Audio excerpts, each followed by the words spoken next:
Outfit Arabian Nia Ramadhani di hari lebaran disorot penampilannya tuai cibiran. Gaya Nia Ramadhani saat hari lebaran tuai sorotan publik. Pasalnya, Nia Ramadhani pamer style seksi dengan outfit Arabian saat lebaran.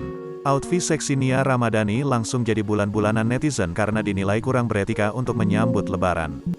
Kehidupan mewah Nia Ramadhani kian disorot sejak menikah dengan konglomerat tajir Ardi Bakri. Ia hidup mentereng bak sosialita papan atas dengan keglamoran. Namun baru-baru ini, keglamoran Nia Ramadhani justru tuai cibiran warganet. Pasalnya, ia terlihat seksi saat menyambut hari lebaran dengan outfit Arabian. Nia Ramadhani memajang foto bersama keluarganya dengan outfit serba Arabian. Nia Ramadhani tampil cantik dan glamor dengan outfit warna fuchsia. Sementara Ardi Bakri tampak memakai baju Arabian warna hijau. Rupanya, baju Nia Ramadhani yang terlihat glamor dan cantik itu memiliki belahan tinggi pada bagian pahanya. Belahan tinggi dari dress Arabian Nia Ramadhani itu membuat kaki jenjang Nia nampak pada foto. Potret Nia Ramadhani dengan baju seksi itu membuat sang artis tuai cibiran.